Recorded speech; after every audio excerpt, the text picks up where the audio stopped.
On va s'attaquer aujourd'hui à un monument de la littérature, mais on va le regarder différemment, loin des souvenirs d'école. On va décrypter Candide de Voltaire, pas comme un simple conte, mais pour ce qu'il est vraiment, une déclaration de guerre philosophique. Et elle est implacable. Ah, cette phrase. Tout le monde la connaît, ou du moins croit la connaître. C'est la toute dernière phrase du livre et c'est sans doute l'une des citations les plus célèbres de la langue française. Mais au fond, qu'est-ce qu'elle veut dire ? En général, on se dit que c'est une invitation à se calmer, à se retirer du chaos du monde pour s'occuper de ses petites affaires tranquillement. C'est une interprétation assez confortable, mais en réalité, c'est une erreur complète. Et c'est là que ça devient fascinant. Cette petite phrase, qui a l'air si paisible, c'est en fait l'une des affirmations les plus radicales de toute l'histoire de la philosophie. Pour comprendre sa puissance, et surtout pour comprendre contre qui Voltaire part en guerre, il faut suivre le parcours de son héros, étape par étape. Alors pour ça, il faut revenir au tout début. On est en Westphalie, dans un château au nom un peu imprononçable, Thunder Tentrank. C'est une sorte de bulle protectrice où vit notre héros, le jeune Candide. Et il vit dans le meilleur des mondes possibles. En tout cas, c'est ce que son tuteur lui a toujours répété. Le véritable combat du livre, il est là. D'un côté, on a Candide, un esprit simple, pur, qui cherche à donner un sens à ce qui lui arrive. Et en face de lui, l'antagoniste, ce n'est pas un méchant avec une cape et une moustache. Non, non. L'ennemi, c'est une idée, une idéologie toxique, la philosophie de l'optimisme. Son professeur, le grand maître Pangloss, lui enseigne ce qu'il appelle la métaphysico-théologo-cosmologo-nigologie. Bon, évidemment, on oublie tout de suite ce mot, c'est du charabia. Voltaire l'a inventé exprès pour que ce soit ridicule, pour se moquer de cette complexité qui ne sert qu'à cacher du vide. Parce que derrière ce mot barbare, la logique de Pangloss est, d'une simplicité désarmante, et c'est justement ça qui est dangereux.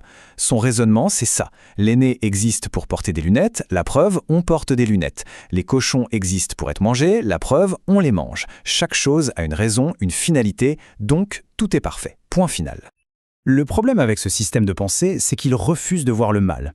Pour faire une petite analogie avec aujourd'hui, Pangloss, c'est un peu le développeur qui vous dirait face à un énorme bug « Non, ce n'est pas un bug, c'est une fonctionnalité que je n'ai juste pas encore comprise ». Pour lui, le mal, la souffrance, tout ça, c'est juste un bien qu'on n'a pas encore saisi. Forcément, cette petite bulle de perfection, elle ne pouvait pas tenir. Pour un simple baiser volé à sa cousine Cunégonde, Candide se fait chasser du château à grands coups de pied aux fesses. C'est la fin de l'innocence. Et son idéologie va se prendre le monde réel en pleine figure. Et là, le choc est brutal. Le monde réel, pour Candide, c'est d'abord la guerre. Il est enrôlé de force et il découvre ce que Voltaire appelle, avec une ironie terrible, la boucherie héroïque. Il voit des massacres, des villages en flammes. Et puis, il retrouve son maître, Pangloss, complètement méconnaissable, le visage rongé par la syphilis. Et que dit Pangloss, même défiguré par la maladie ? Il justifie sa propre souffrance. La syphilis, dit-il, c'est un mal nécessaire. Ça vient des Amériques, tout comme le chocolat. Donc sans syphilis, pas de chocolat. Voilà le poison de l'idéologie dans toute sa splendeur. Elle vous force à accepter l'inacceptable. Mais le test ultime, le chaos final pour l'optimisme et pour toute l'Europe de l'époque, arrive à un moment et un lieu bien précis. Lisbonne. Un tremblement de terre d'une violence inouïe, suivi d'un tsunami et d'incendies géants. La ville est anéantie. Le bilan est terrifiant. 30 000 morts. 30 000. Imaginez le choc. Comment un Dieu bon peut-il laisser faire une chose pareille ? La réponse de Pangloss, au milieu des ruines et des cadavres, est tout simplement glaçante. Il continue de dire que tout est pour le mieux, que la baie de Lisbonne a été créée exprès pour que les gens puissent s'y noyer. C'est le triomphe total de l'absurdité idéologique sur la souffrance humaine. Face à cette catastrophe, Voltaire nous montre bien deux impasses. D'un côté, le philosophe, Pangloss, qui sort une idée abstraite et cruelle. Et de l'autre, le fanatique religieux, l'Inquisition, qui cherche des coupables et décide de brûler des gens pour calmer Dieu. Deux réponses aussi inutiles que barbares. Alors voilà, l'optimisme de Candide est en miettes. Il continue son voyage et il se dit « Bon, si le monde réel est un tel cauchemar, peut-être que la solution, c'est de trouver un monde vraiment parfait. » Et c'est là qu'il tombe sur l'Eldorado. Et là, c'est l'utopie totale. Il n'y a pas de prison, pas de tribunaux, pas de religion. L'or, les diamants, ça traîne par terre comme des cailloux. Objectivement, c'est le meilleur des mondes possibles. Et pourtant, que se passe-t-il quand on est au paradis ? On s'ennuie. On s'ennuie à mourir. Parce que la perfection, c'est stérile. Sans manque, sans effort, sans désir, la vie n'a plus de sens. Au bout d'un mois seulement, Candide décide de quitter cet endroit parfait pour retourner dans notre monde, avec tous ses défauts. Et juste en sortant de se réveiller, la réalité le rattrape de la manière la plus violente qui soit. Il rencontre un esclave au Suriname à qui il manque une main et une jambe. Quand Candide lui demande pourquoi, la réponse est terrible. C'est à ce prix que vous mangez du sucre en Europe. D'un coup, la souffrance n'est plus une question abstraite. Elle a un coût et ce coût est payé pour le confort des autres.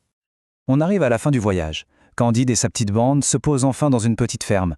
Ils ont tout vu, tout subi. Et franchement, ils sont au fond du trou. Ils ne font rien, sont malheureux et passent leur temps à débattre de philosophie. Bref, ils sont paralysés. Ils vont donc chercher conseil. D'abord, auprès d'un grand sage, un derviche, qui les envoie balader sans ménagement. En gros, il leur dit que l'univers se fiche complètement de leurs petits problèmes. C'est le désespoir total. Et puis, juste après, ils croisent un simple fermier, un type qui a l'air parfaitement heureux. Son secret, je me fiche de ce qui se passe dans la capitale, je travaille ma terre et je vends mes fruits. Le pragmatisme à l'état pur. Et là, c'est le déclic. Pangloss se lance encore une fois dans une de ses grandes théories fumeuses et Candide le coupe net. C'est fini, il ne veut plus parler. Il regarde la terre qu'il a devant lui, son champ d'action bien concret, et il prononce cette fameuse phrase. Voilà donc le vrai sens, le sens radical de cette phrase. Ce n'est pas du tout un appel à la retraite, c'est un véritable plan d'action. D'abord, arrêter les débats sans fin sur des questions qu'on ne peut pas résoudre. Ensuite, refuser l'idée de perfection, l'utopie. Ce n'est ni possible, ni même souhaitable. Et troisièmement, le plus important, agir localement. Notre jardin, c'est notre zone d'influence concrète. Notre travail, nos compétences, nos relations. Le seul endroit où notre action peut avoir un impact réel. En fait, Voltaire ne résout pas le problème du mal, pas du tout. Il le contourne. Il remplace le penser par le faire. Face au chaos du monde, il nous dit de prendre une pelle et de se mettre au travail. C'est comme ça qu'on rend la vie supportable. Mais ça laisse une question ouverte. Si on utilise l'ironie pour détruire les idéologies, comment est-ce qu'on construit un sens dans un monde qui au final est absurde ? Ça, ce sera le grand défi que relèvera, 2 siècles plus tard, un autre penseur, Albert Camus.